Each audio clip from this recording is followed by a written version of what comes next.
Hello my friends and welcome to a brand new FM experiment on my channel. Today is the 1 year anniversary of my YouTube channel since I uploaded my first video. The channel is actually older than that, but that's when I started uploading because I watched content obviously before I came in and I didn't start on the channel to do that. So I felt the most fitting experiment to do. My first video was a Let's Play with Rangers, so I thought the most fitting one is let's put the Old Firm in England. So both Rangers and Celtic are in the English Premier League for this experiment.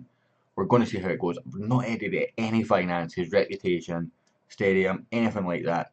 Only changes I've done is I've swapped Celtic and Rangers into English Premiership. I'm trying to think who I traded out. I think it was Huddersfield and Brighton, if I remember correctly. In fact, I'll actually just work out right now. So no Brighton definitely, and no Huddersfield either. So they are the two that I've swapped out. They were the two lowest reputation teams in the league, so I felt that was the way to keep it most competitive. I'm expecting some mixed results from this. First season, I'm expecting Rangers to get relegated. I'm going to be honest. Squad-wise, they're not that strong. Obviously, they've not got a manager at the start of the game. So I'm expecting some interesting things. More with Celtic than I'm with Rangers. I'm expecting Rangers to go down. I've loaded all four of the top leagues to see how they bounce back though, and if they can actually recover in England. Celtic, we're going to do 5 years, and their reputation is a bit lower than what I thought they would be. But honestly, I think they could maybe nick Europe within 5 years. That's sort of the prediction I'm going to go with. So we're going to stop at the end of January of the first season, see if they spend any money. Obviously, I've not adjusted the transfer budget, so Premiership money, we see how that adjusts. And then at the end of the first season, then we'll go to the end of the second, end of the third, end of the fourth, end of the fifth. That is the plan for this video. So we'll skip on ahead to the end of January now. So it's the 1st of February.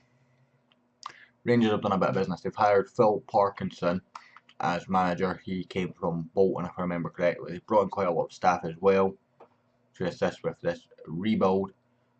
And they've brought in a couple of players. So they've brought in Danny Guthrie on a free transfer, Marouane Chamakh on a free transfer. Not really inspired signings. Ryan Fredericks, Nabil Djihadi on loan, and Josh Norris. Again, don't really strike me as Premier League signings, but they've spent the full sort of 1.8 million to start with, but they've not spent any more money than that.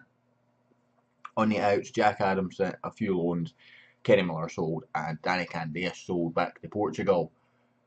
So if we go to general, it should be rivals, Celtic.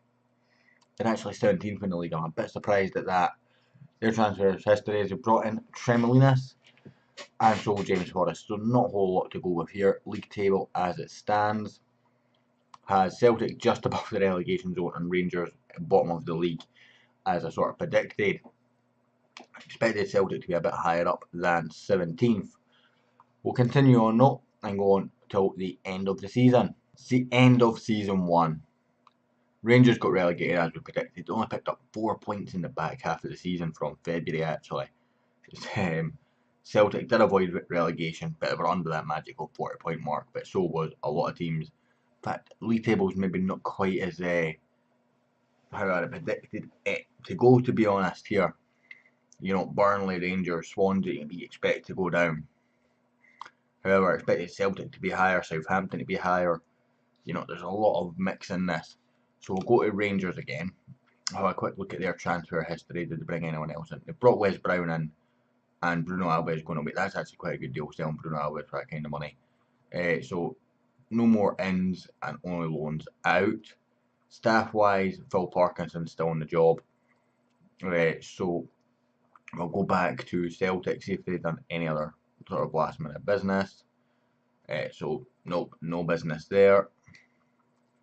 And I assume Brendan Rodgers is still here. Yes, he is. So, you know, it's a decent start. Rangers obviously going down. I do have the championship loaded, so Aston Villa, stages please, and league table, Sunderland and Middlesbrough. Sunderland, wow, shocked at that. Coming up. So, you know, we'll see how Rangers get on in the Championship and how Celtic develop in the Premiership, and we'll see how they spend the money that they've brought in this past year during this window. So we'll skip ahead to the end of next season and see where we're at. And we're back at the end of season 2. First thing they know is insecure jobs is Brendan Rodgers. So we know he's still at Celtic, so let's go and find out.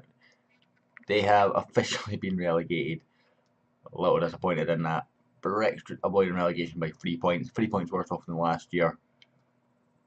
Let's have a look at their transfer history, if I can click it. So they spent a lot of money, 79 million, and they brought in Jack Stevens from Southampton, Guzman from Tigres, Andy Wyman from Red Bull Salzburg, Lenium from Hull, Danilo from Man City, that's quite a good signing, Rudaz from PSG, Anthony Knockaert from Brighton, Tom Cleverley from Watford, Tarajaj from Everton, Daniel Cunningham from Sheffield United, Adam Aunas from Napoli on loan, Stefan Serato from Juventus, and Sam Byram from West Ham. On the outs, notable outs, is there any? Moussa Dembele to Villarreal for 30 million, rising to 37 million, I say is pretty notable. But other than that, not really any notable sales there. Tremolinas have turned out for a quick profit. Rogic away for a bit of money as well, but not really any big notable ones. Callum McGregor going to Tigres, I must find that quite interesting, to be honest. So let's jump over to Rangers and see how they did in the Championship. So they finished 9th mid-table, but they've kept Phil Parkinson as manager. How did they do? They spent 28 million. So they brought in Wes Brown, as we've seen at the end of last season, Jay Da Silva from Chelsea, Jack O'Connor from Sheffield United, Bobby Reid from Bristol City, Tommy Elpick from Aston Villa, Danny Ward from Cardiff, a few loans, a free transfer in a man called Tracy, Ollie Watkins from Brentford, another loan, Tommy Hoban from Watford, Marcus Maddison from Wolves, Calvin Phillips from Leeds, Cameron James from Colchester, and Zach Clough from Nottingham Forest. On the outs, Carlos Pena away for 2 million back to Mexico, and Bruno Alves, as we've seen, and Fabio Cardozo. Fabio Cardozo going for very, very little money. Seen him going for some big money and some saves. And Lee Wallace also away to Dundee. So how did they get on in terms of actually points wise?